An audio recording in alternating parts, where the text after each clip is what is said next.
If you watch any D&D YouTuber, you've probably gotten a video pretty recently talking about what Wizards of the Coast is doing with their open gaming license. If you're not a D&D creator, you may not really understand what's going on, and you may not understand how badly Wizards of the Coast has misstepped in this case. I'm not a D&D creator, so this doesn't really affect me directly, but I think that might give me a bit of an outsider's perspective as to what's going on and maybe some guesses as to what's going to happen next. So I've been playing D&D since 1984, I believe.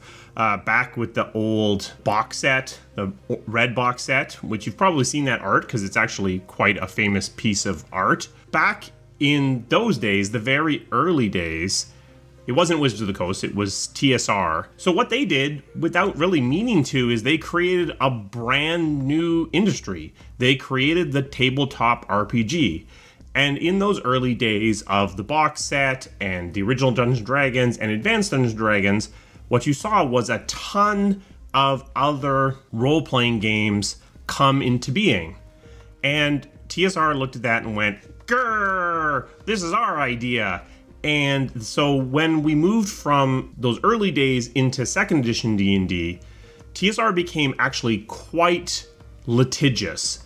And they came after a lot of creators for stealing their stuff, for making stuff that was violating their copyright. And at the time, everything was copyrighted. All of the rules, all of the monsters, everything was falling under their copyright, or at least that's how they interpreted it. I'm not a copyright lawyer, but that's what was happening. So you got a lot of memes at the time, in a day before memes, where people would call TSR $T$R, ha ha ha, they're just out for money. This started to hurt the industry as a whole because it sort of started to squeeze some of the creativity out of the industry to a certain degree, and TSR started to look like the bad guy. Wizards came along, Wizards of the Coast, using their Magic the Gathering money, and they bought TSR. And this is as we're moving from second edition D&D into third edition D&D. This is back in the early 2000s as we're moving into third edition D&D. In third edition D&D, Wizards of the Coast introduced the open gaming license. The open gaming license basically said, you can use our rules to make your own content. You can't use our copyrighted materials, which include all the names and some of the monsters that we actually invented, like the Beholder and the Rust Monster. But everything else is fair game, and you can make your own stuff. Additionally, this license is forever. It is free and it is forever, and it cannot be revoked. And again, not a lawyer, but the copy in that original OGL is very open. And why is this? Well, at the time, they had a very bad reputation for being very litigious. And I think what they were trying to do was saying, I know you don't trust us. We will write this in such a way that you don't have to trust us. We can't screw you over later. Third edition D&D and 3.5 D&D was under the OGL, under the open gaming license. And there was a ton of content that was created under the OGL. This is where Mutants and Masterminds came from. The original Mutants Masterminds came from, which was built as a D20 rule system, which was part of the open gaming license. This is where what would eventually become Pathfinder came from. This was a system that was open to a lot of creation. And some of it was really good, and a lot of it was awful. And if you went into a gaming store at this time, what you would see would be a little bit of Wizards of the Coast stuff, and then a ton of other stuff created by other people. And it became a little bit hard to know what was good and what was bad. But the creation was very vibrant at the time. As we started to move from 3.5 into 4, Wizards was feeling like they'd lost control to a large degree. And additionally, I think they were feeling that people were making a lot of money and they weren't making money off of that. Their work was being exploited by other creators. Now, was that true? I don't know. I mean, that's really a philosophical discussion, and I think maybe we'll circle back to that a little bit when we get up to the present. That's what they were feeling. But they'd written this OGL to be so open and kind of hard to change. So what happened with 4th edition D&D, the OGL stayed in place, but one of the requirements of the OGL was, as Wizards made new stuff, they had to put the content into the standard reference document, the SRD, to allow it to be used. So nothing from 4th edition is part of the SRD. So the OGL still existed. The old stuff, the 3rd edition stuff, was still in the SRD, so you couldn't create any 4th edition content under the OGL. They had a new license, which was way more restricted, gave them way more control. But what happened? Basically, the community said, screw that. We're not creating any content for 4th edition as well. We hate this license, and no content got created. And that's actually part of what happened with 4th edition D&D. It didn't have as vibrant of a community, and so it didn't have as strong of a life. It's not the only thing that happened with 4th edition, but it is one of the issues. So 4th edition, I liked it, but not a very popular edition, much less popular than 3rd. So as 5th edition started to come out, they looked at this, I think, and went, okay, wait, that was a mistake. We need this vibrant community again. One of the consequences of the community saying, forget it, to 4th edition D&D is a lot of stuff kept working with the stuff that was still in the SRD. This is how Pathfinder came to be a system on its own. It continued to build on the 3.5 content that was in that standard reference document. And so Pathfinder split off from D&D and became a branch of its own, still built under the OGL, under the Open Gaming License. But Wizards looked at this and realized that they'd made a mistake, that by tightening things down too much, they had pissed their community off, and they'd fractured the fantasy role-playing segment into, well, arguably 3 different camps, but definitely 2, Pathfinder and D&D 4th edition. So they wanted to bring it back together. So as they moved into 5th edition, they moved stuff back under the OGL. They put most of the 5th edition content back into the SRD, not some of the newer stuff, but they put it back into the SRD. And so now we're back to the situation we were in with 3rd edition. Content could be created by third parties, and it was in massive quantities. And you had many of the same great stuff being created like you had in 3rd edition, but you also had, some garbage getting created like you had in 3rd edition. But now we're in a different situation, because now with streaming and the internet and YouTube being so much bigger than they were back in the day, or even not existing back in the day, suddenly now D&D is big, really big, way bigger than it ever was before. Now Wizards of the Coast, which is owned by Hasbro, is looking at this and going, we have this segment, tabletop role-playing game, or even more specifically, D&D role-playing, which is bigger than it's ever been, but we don't make that much money off of it. What's happening is that a lot of Dungeon Masters, they buy the 3 core books, Dungeon Master's Guide, a Player's Handbook, and a Monster Manual. Some of their players buy a Player's Handbook, and that might be all they buy. So people are playing in campaigns for years and years, and there might be 7 people, and the average spend across those 7 people might be $30 or $40. And that money was all up front, and we're not making any money on this long term. So they release more content and they sell some of that. I suspect that what Wizards actually sees is that their revenue is actually going down, even as the popularity is going up, or at least it's stagnant, because only people who are coming into the hobby new are spending significant amounts of money on the things that they have for sale. But they look around and they see other people making content that's interesting and being purchased, and they think, wait a minute, we're not getting a cut of this. So that brings us to where we are today. As we move towards 6th edition, which Wizards of the Coast is not calling it 6th edition, they're calling it 1 D&D. What's happening is that Wizards is, like they did with 4th edition, like they did back in 2nd edition days. They're looking at this and thinking, wait a minute, why aren't we making money off of all this creative work that's coming on? But they look back to 4th edition and go, well, we don't want to squeeze everything out of the community. We want people creating stuff. We just want to get a cut. So they write a new open gaming license, try to get the community to sign up to that, where they maintain more control than they had in the past, and they can potentially, for things that make a lot of money,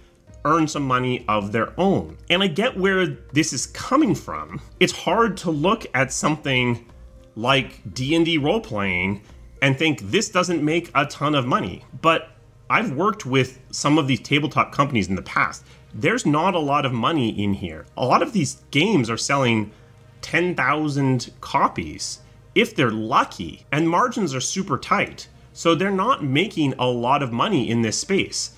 So when Wizards comes and says, we want a chunk of that, that takes something that is potentially a viable small business and turns it into something that's not worth doing. So what is happening right now, what you're seeing if you're paying attention to the D&D creator community, is they're freaking out because they're seeing that Wizards is coming in and demanding more control, more reporting, and a chunk of the money that they make. And they're saying, well, we can't do that. We can't support that. And they're rebelling. So you might be thinking, well, doesn't Wizards of the Coast have the right to make money off of the thing that they created, that they are the owner of? And yeah, there's some fairness to that thinking. The problem is that, one, there isn't actually a ton of money in this, like I said. So they're, to some degree, trying to squeeze blood out of a stone. But the second thing is they're kind of trying to have their cake and eat it too. They want people to create stuff for their system, but they want to control it and they want to make money off of it. They may not be able to do that. There may not be a path where Wizards gets to do both things. They may have to ultimately make a choice between, we control D&D fully, which is what we had in 2nd edition D&D and with 4th edition D&D, or a world where they allow people to create stuff for D&D, but they don't make any money out the other side. There may not be this middle ground that they're trying to find, because there just might not be enough money to be shared between Wizards and these creators. So what's going to happen? I mean, I would argue that Wizards is handling this incredibly badly, possibly because of their parent company, Hasbro, being used to interacting with communities in a very different way. I'm not entirely sure what's going on, but right now they have been communicating very little. They've put this bomb out into the community that they're going to have to change because essentially nobody is going to sign it. Is this an attempt by Wizards of the Coast to put out an incredibly bad thing so that they can circle back at a later date and present something that's slightly less bad and have the community accept that because it's less bad than the thing they're seeing right now?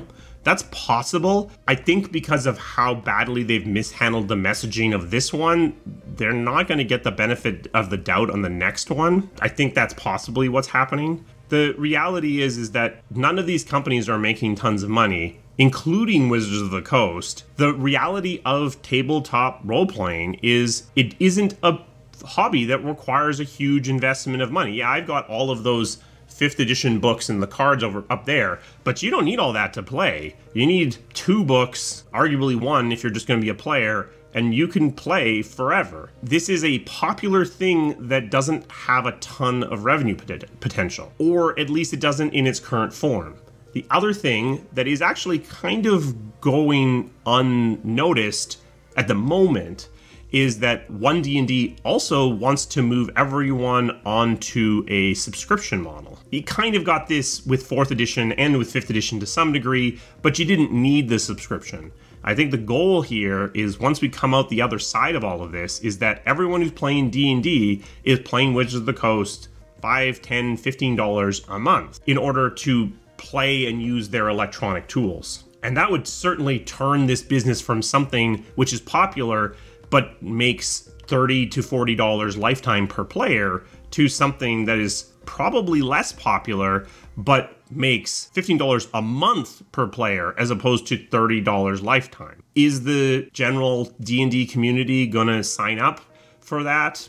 I don't know, but I think that's the ultimate goal that Hasbro has, is to turn something that is a prestige brand within their company, but doesn't make very much money, into something that makes a ton of money from a big, strong, happy community. The problem is what they've done, they've made the creator part of their community very unhappy, and potentially their plans for the broader community would make everyone unhappy too. So it's not clear that Wizards can actually navigate this minefield that they've laid for themselves in order to turn what they had, which was a prestige brand, D&D, into something that can make a lot of money as well as being a prestige brand. What they could inadvertently do is irreparably damage the brand. The way that they've been handling their communication on this topic has been suboptimal, shall we say. There are cases and times when saying nothing is the right thing to do. This is not one of those times. Now, maybe they just don't have anything else to say. Maybe they don't have a better thing to say. But right now, what's happening right now is exactly the thing that should trigger you not to stay silent, which is the community is feeding upon itself. It's gotten a piece of bad news that it doesn't like, and no new communication is coming in from Wizards, so they are talking themselves up into a frenzy. They are lighting torches. They're going to storm the castle. That's exactly the moment when staying quiet isn't okay. What happens out the other side of this? I think that a lot of the creator community probably ends up signing up to whatever the final version of the open gaming license is.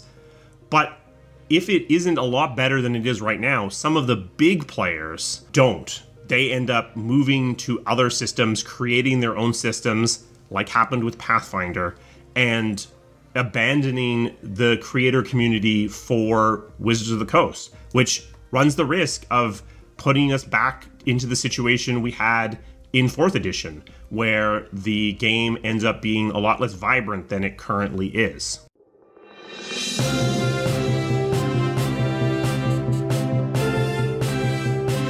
This is why we don't do news on this channel. About an hour after I put the original cut of this video up for my members, we got this, which is Paizo announcing they're going to do their own version of some kind of open gaming license. And then finally on Friday, we got a response from Wizards. I'm not going to break down Wizards' response in fine detail. If you want to take a look at it, read it through, there are two things that I think are worth comment. The first is this, where they say, we want to ensure the OGL is for creator content, homebrew, aspiring designer, our players and community, not major corporations to use for their own commercial and promotional purposes. I think this is Wizards giving away their actual goals here. I mentioned in the original video that my feeling was that regardless of where we landed with the OGL, that they were probably going to lose a lot of the big players in the space. Now I actually think that's their goal. I think their goal is to push these bigger players out of their playground, and then they believe they're going to be able to recapture the money that those other players, Cobalt Press, Paizo, and so on, are making and bring it back into their own revenue streams. I think they're wrong about that, but in this statement, they're kind of giving away that that's the goal. I think that they are making a big mistake, because I think it comes down to this. If you are someone who's decided you're going to make content for Dungeons & Dragons, most of the time, if you're going to the trouble of getting this thing published, you're not doing it assuming you're going to be a tiny player forever. You're doing it with the hopes that you're going to be a bigger player. So when you have a statement like this, which makes it seem like you are against having other big players in the field, then you aren't going to enter into that playground either. Even if you're tiny and small and you probably never will be big. In America, the poor don't see themselves as poor, they see themselves as temporarily embarrassed millionaires. And that's true here as same as it is everywhere else. By essentially saying we just want poor creators to be allowed to use our license and not the wealthy ones, they're pushing away way more people than they actually think they are. The other thing that I think is worth a comment is this one right at the very end, where they say, second, you're going to hear people say that they won and we lost because making your voices heard forces to change your plans. Those people will only be half right. They won and so did we. So what I would say is this.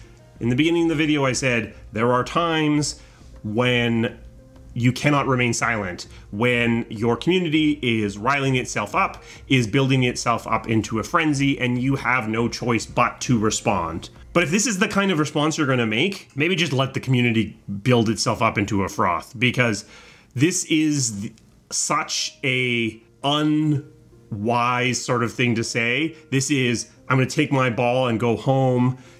I didn't lose, you lost. It is just so tone deaf that they would have been better off not saying this at all.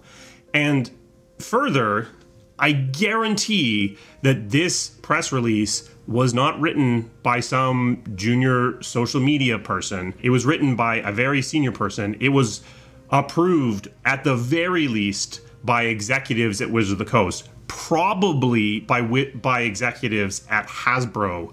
So this passed through a bunch of levels, and language like this stayed in there, just further cementing the problems that Wizards of the Coast is having, finding a way to talk to their community in a way that doesn't just make them more mad. One of the things that some of the D&D creators have been getting really upset about is this bit from the OGL. You agreed to give us a non-exclusive, perpetual, irrevocable, worldwide, sub-licensable, royalty-free license to use that content for any purpose.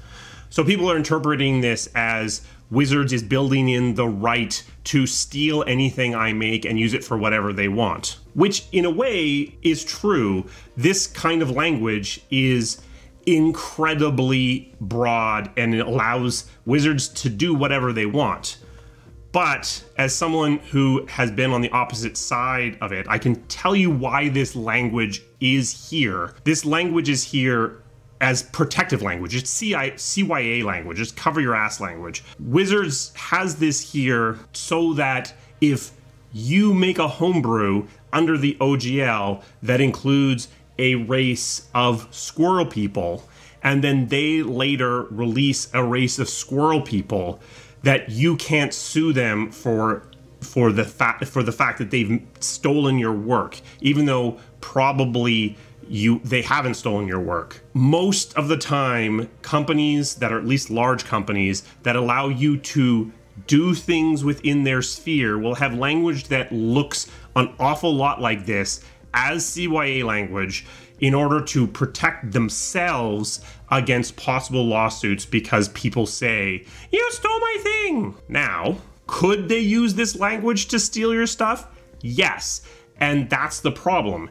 If Wizards has sufficiently damaged the trust they have with their community, people are going to assume going in that Wizards is going to use it to steal their stuff. And so as a result, this kind of language is going to be seen through a very suspicious lens. But if you read their response, they talk about this. They talk about making it incredibly clear that you will own whatever you make. But that's not what is at issue here. I guarantee that whatever version of OGL ends up coming into being, it's going to include something that says, if you make a thing and then we make a thing and those things are similar to each other or even identical, you can't sue us. Will they try to word it in a way that makes it seem less like they're going to steal your stuff? For sure.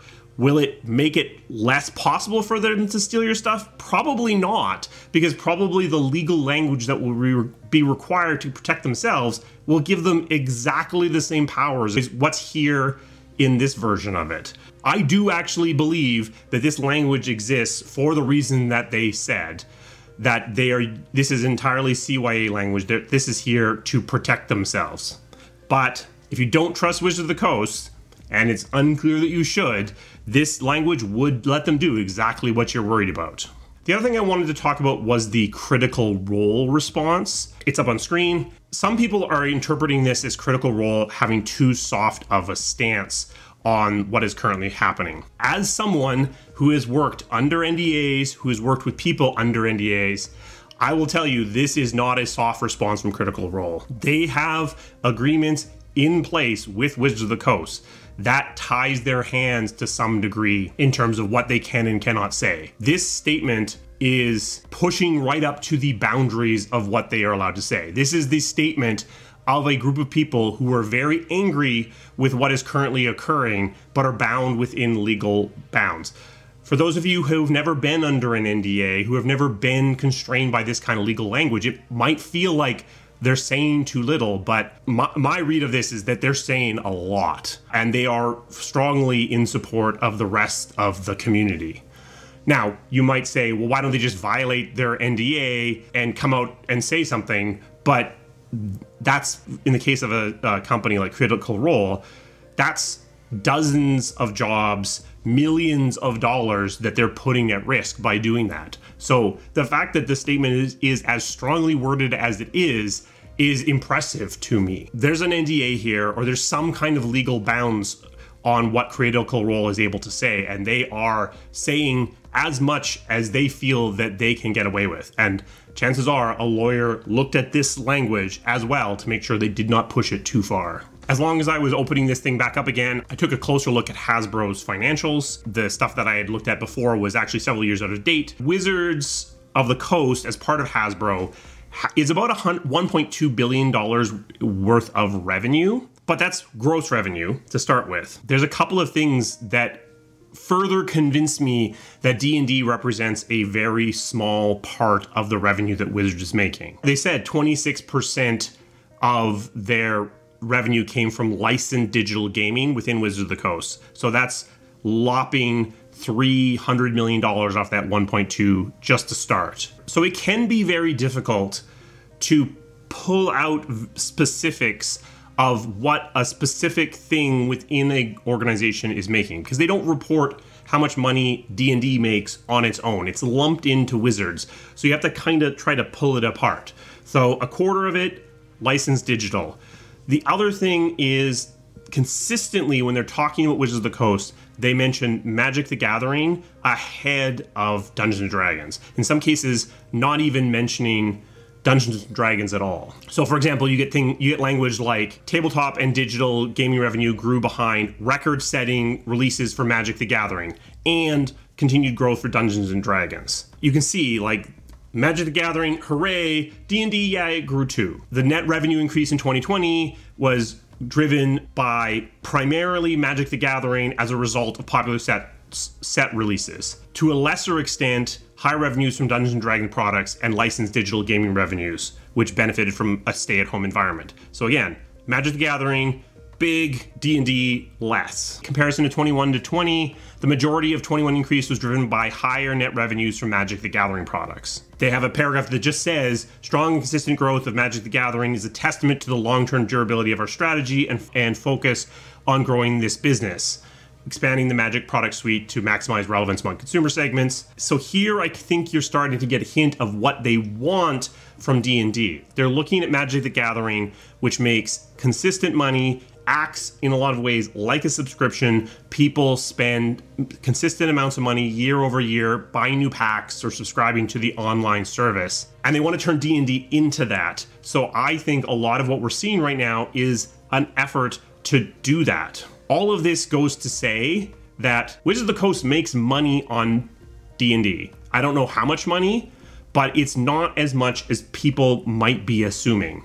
Because you take that $1.2 billion, you chop the digital stuff off there, you're $900 million. 75% of that is, at least, is probably Magic the Gathering. So now you're getting down in the sort of $200 million of gross revenue for Dungeons and Dragons. Some of the things I found on some of their older financials would imply that the profitability of these products is about 50%, so you turn that $200 million of revenue into $100 million. $100 million is still a lot of money, But now you can start to see why they're looking at these other big players as being too much in their space.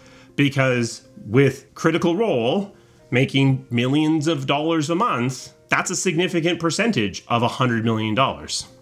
But again, I think they are going to fail to reacquire this revenue. They're not going to get this money back because it was never theirs in the first place.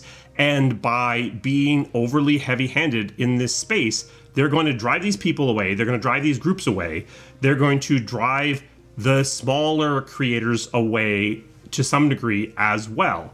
And they're going to go somewhere else. That money is not going to come back to Wizards of the Coast. It's going to go somewhere else. It's going to go to Paizo, or it's going to follow Critical Role to wherever they end up landing. At the end of the day, Wizards might actually accomplish what they set out to do, which is to get rid of the big players in the space that aren't them, and then realize that that was a terrible, terrible mistake, and they needed them to be there in order to continue to have a vibrant community playing their game. Dungeons & Dragons doesn't have to be the landing place for RPGs.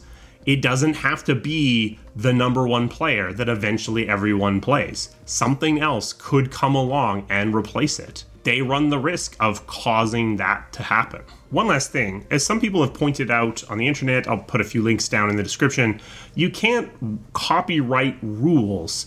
So there's sort of a growing sentiment forming about maybe the open gaming license has always been unnecessary. Maybe it's always been superfluous. And there's maybe some truth to that. I'm not a lawyer, so I can't really speak to it, but I read a few of them, and the conclusions being drawn there make a lot of sense to me. What the open gaming license did let you do was reprint parts of the things that were in the SRD. It's hard to be sure of what you could and couldn't do without the certainty of a license of some sort.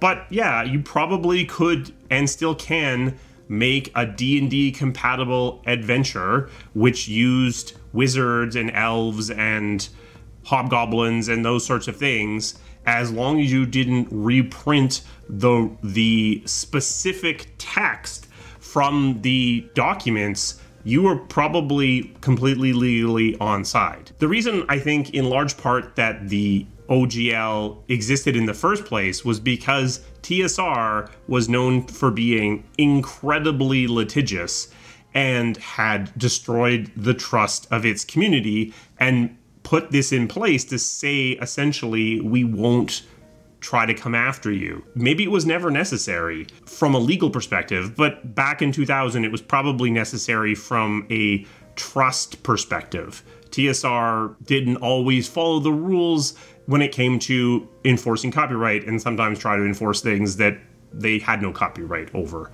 And if you're a small creator with no lawyers, it's hard to fight that kind of thing. You can just kind of get swamped under people with lots of lawyers. Maybe the good open gaming license was, from a legal perspective, always not strictly necessary. It exists, and 2 decades of momentum have put a lot of weight behind it. That's update number 1. Hopefully we won't be doing this again before we finally publish this.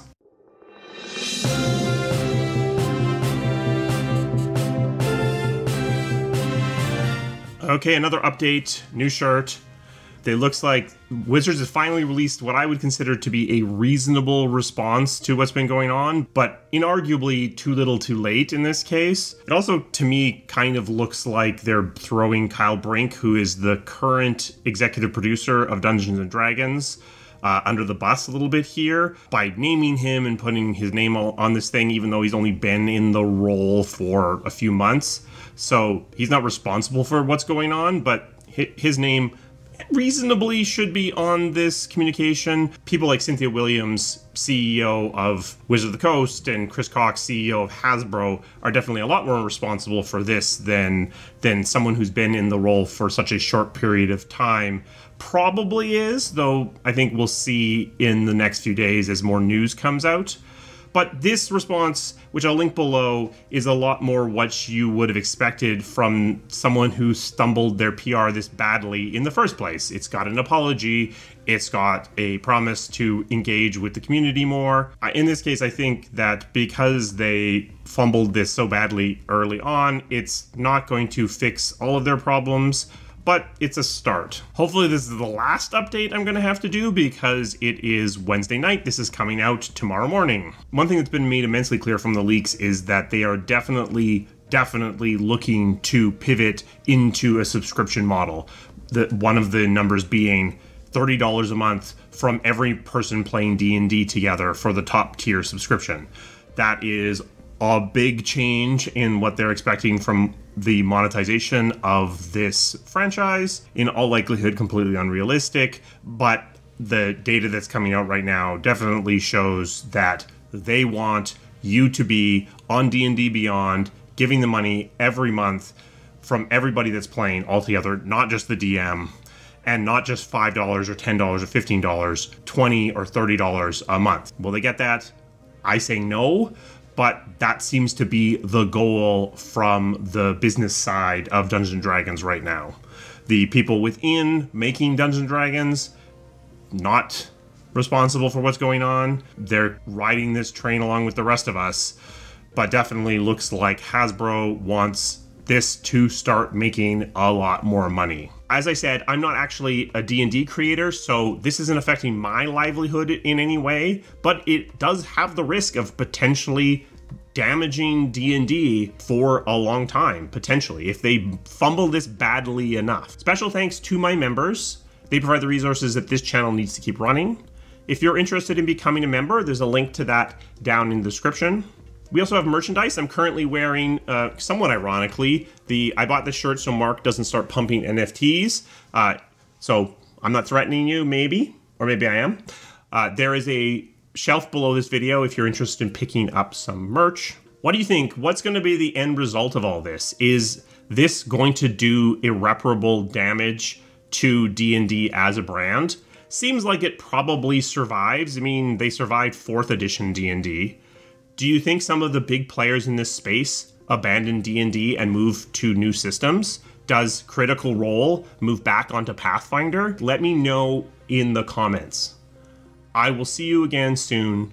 Thank you.